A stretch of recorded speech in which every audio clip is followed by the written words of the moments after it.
بسم الله الرحمن الرحیم. السلام علیکم. بدقسمتۍ نه نن بیا یوه غټه پیښه مخې ته راغلې ده په لور کورم جنډي سیمې کې چې آج کې نن په فایرینګ شوه ده، ځای کې دوه کسان اهل سنت سره تعلق لرونکي شهیدان شوي دي او یو ورکې زخمی شوی ده. په دې علاقې کې مخکې هم فایرینګ شوه ده، خو چونکې حکومت بېبس ده، حکومت کمزوره ده، حکومت څه نشي کولی، هغه اوسه پورې څه صحیح اکشن نه ده خسته. که اکشن خسته وای د کوم دهشتګرد دي په پتې کېږي منګکو کلي کې، که آج کې کوم دهشتګرد دي هغه یې نیولی وای، هغه یې اریسټ کړی وای، نو نن به داسې واقعات مخې ته نه راتللو. چونکې د حکومت پولیس انتظامیه ډېره زیاته ناکامي ده چې دا دهشتګرد بار بار داسې واقعات کوي. هغه زوی سیدي ته په کوم ځای کې اور بلیږي، دا دار تکلیف چونکې ټولو ته ده، خو اخ کور ته ډېر ده چې دغه خلک د ماشومان د سړي چوکور دي، یقینا هغه ته ډېر زیات درد ده، هغو ته تکلیف ده، هغو ته درد ده. دا خو بېګناه دي. ټیک ده، شیعه سني لانجې کونجې شته، جګړې شته، خو چونکې اوس کونه ده هغه باوجود داسې واقعات مخې ته راغلي دي. موږ به یو ورته بیا ووایو چې کومه ټوله ذمه داري ده هغه د ګرین جرګې ده، ورسره پولیس انتظامیه د کورم چې کوم اعلی چارواکي دي، د دوی ذمه داري ده، د دوی ناکامي ده چې د دوی باوجود چې دوی شته دي، ریټ شته، حکومت شته، پولیس شته، هغه باوجود په منګکو کلي کې دهشتګرد کلي عام ګرځېږي، اسلحه ګرځوي او داسې واقعات مخې ته راځي.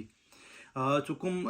ساجد حسین په نامې باندې یو کس ته زینبون سره تعلق لري په پتې کېږي منګکو کلي کې، هغه باندې دې نه مخکې هم ډېره زیات ایف آی آر شوي دي، خو چونکې حکومت زه به بیا وایم چې حکومت بېبس ده، هېڅ هم نشي کولی، نه څه کوي نه څه کولی شي،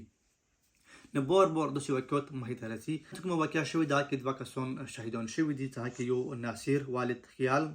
کوم منګل ده 60 کلن ده، ورپسې نیک محمد والد صحبت خان ده کومه بنګاخ ده هغه 40 کلن ده،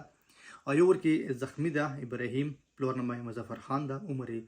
32 سال ده، پړ چمکني سره تعلق لري، خو حال پیرکیم ده، مطلب پیرکیم کې پتی کېدلو. یقینا څه ډېر زیات درد تکلیف ټولو ته ده، خو زه به بیا وایم چې ډېر زیات تکلیف درد هغو ته ده چې دا مړی چوکور دي، هغو ته ډېر زیات درد ده. ټیک ده، مظاهره پروټیست دا به وشي، دا به ختم شي، بیا به سول هېڅ هم نه وي، داسې وخت بیا کېږي.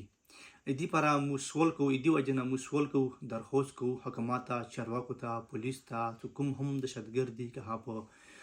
منګکو کلي کې دي، که هغه په فرکورم پرسینور کې دي، که هغه په لور کورم کې دي، چېرته کې هم دي، باید چې دغه خلاف باندې زر تر زره کاروایي وشي، د هغه ګرفتار کړلی شي چې امن دوباره کورم کې بحال شي. که داسې واقعات کېږي نو امن بیا به ډېر مشکله شي، ډېر مشکله شي. نو چې کوم ځای نه فایرینګ شوه ده، پولیس تر مخه، سرکاري ادارې تر مخه فایرینګ شوه ده، منګکو سټیټ نه فایرینګ شوه ده، او دا چې کوم خوار ده، د خوار جندړي او د منګکو منځ کې خوار ده، هغه ځای نه د خلکو بجرې راوړله، مزدوري کوله، په دوی باندې فایرینګ شوه ده.